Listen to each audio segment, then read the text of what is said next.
Hi, this is Sally Galloway. I am a mindset and confidence coach for singers, and today we are going to be talking about mindful awareness. Hey, welcome back to the channel.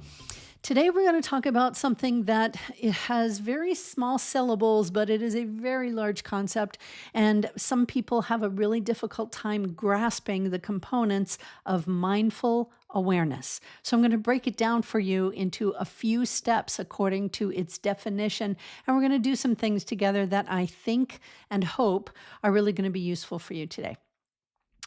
First of all, mindful awareness. What the heck is it? Well, some people call it mindfulness. Mindful awareness sounds complicated. Like, what exactly are you aware of? How can you be aware of your mind? What is your mind?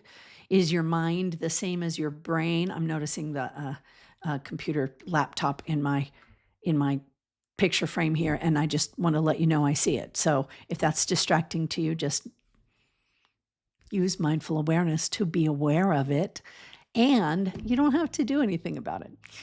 So let's talk about what it is. Mindful awareness, according to Jon Kabat-Zinn, who is kind of the modern father of bringing mindful awareness into the public mindset, the public consciousness, says that mindful awareness is the practice of paying attention in the present moment and non-judgmentally. Let's break that down. The practice of coming back to the present moment means, first of all, recognizing when you're not in the present moment. So, for example, when you realize I'm thinking ahead about what could go wrong, or I'm thinking ahead about what could go right, it doesn't have to be negative. Mindful awareness is not a stress management tool, as John says. Mindful awareness is not a stress management tool, although you can feel a lot better when you engage in mindfulness on a regular basis. What Dr. Kabat-Zinn says is that mindfulness is not a thing to do, it is a way to be. When I heard that, I thought, that makes so much sense.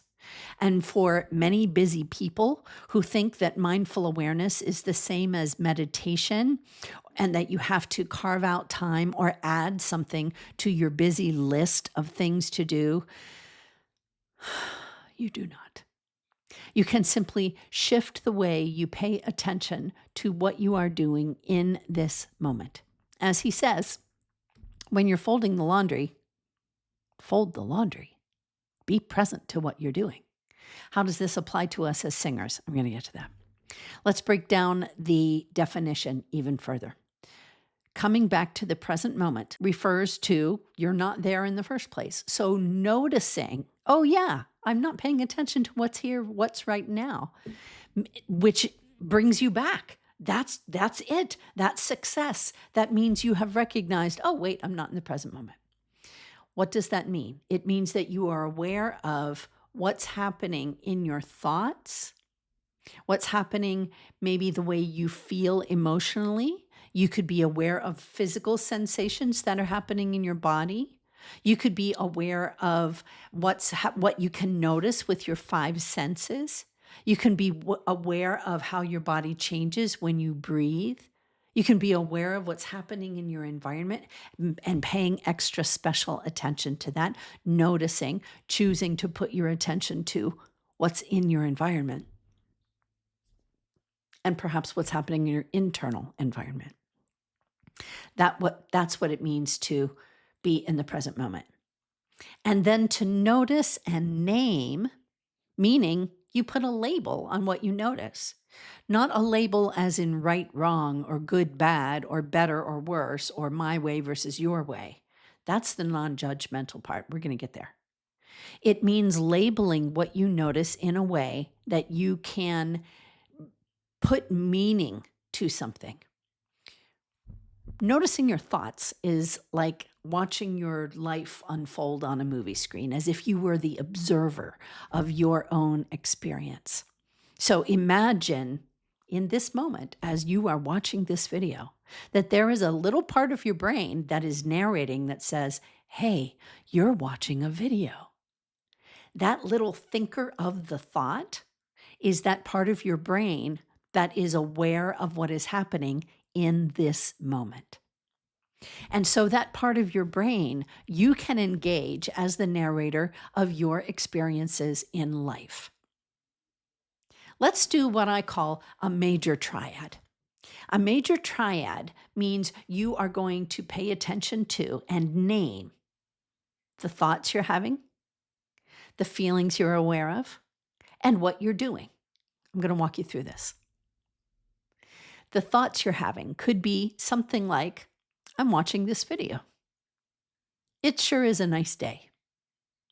My feet are too big for these shoes. I wonder what's for lunch. I wish I could sleep, but instead I'm watching this video. Maybe if I watch this video long enough, I'll fall asleep. I hope you're not thinking that, but that's my judgment. And then let's move on to the feeling. The first part is the thought. The second part is the feeling. The feelings could be your emotions, or it could be physical sensations, what you notice through your senses. So the feelings that I'm having, I acknowledge an emotion of excitement. I acknowledge feeling a little curious about what is this about. I acknowledge, oh, wait, there's a thought. I wasn't paying attention. Let me come back. I notice I wasn't present, so I came back. I notice I'm having a lot of judgment about what this person is saying. All of those are examples of noticing and naming. And then let's go to the third part, which is, what are you actually doing? Now, there's a precursor to this, which could be noticing your impulses or noticing your urges. That's what happens before you do something. Have you ever been in a meeting and noticed that you had to use the restroom? Well, if you noticed that you had to use the restroom, that's an impulse. If you sat in the meeting and continued to have a biological event, that would not be the impulse, that would be an activity. So you can be aware of both. So let's talk about that as the third one. Let's have an experience of that. So the third part, let's be aware of any impulses you might have. I have the impulse to turn up the volume. I have the impulse to turn down the volume. I have the impulse to get up and get a sandwich or a drink of water. I have the impulse to see what else this person has on their YouTube channel. So you can notice all of those things and then name, what am I actually doing as part of this third part? What am I thinking? What am I feeling? What am I doing? I'm watching this YouTube video and I'm getting a lot out of it. I'm noticing that, what am I doing? I am sitting in a chair. I'm sitting on my couch. I'm sitting on my floor. I'm laying in my bed. All of those could be a simple label of what you are doing in this moment. Now, please notice, I did not say because. I did not introduce story. I did not give a ton of context. It's not like the play-by-play that happens in a sports event. You're simply noticing. The last part is non-judgmentally, which means you're not assigning meaning to what you notice. You may notice you feel judgmental.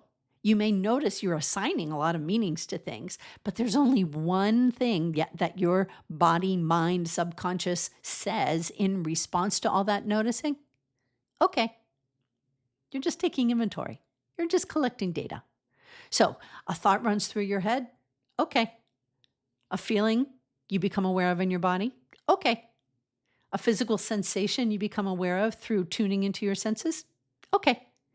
You notice your impulses in your actions. Okay. That's all it is. I'm going to leave that right here so that you can start practicing that.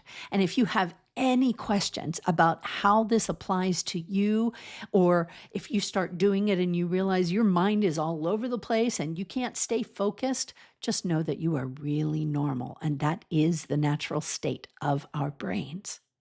Can't wait to talk to you more about this.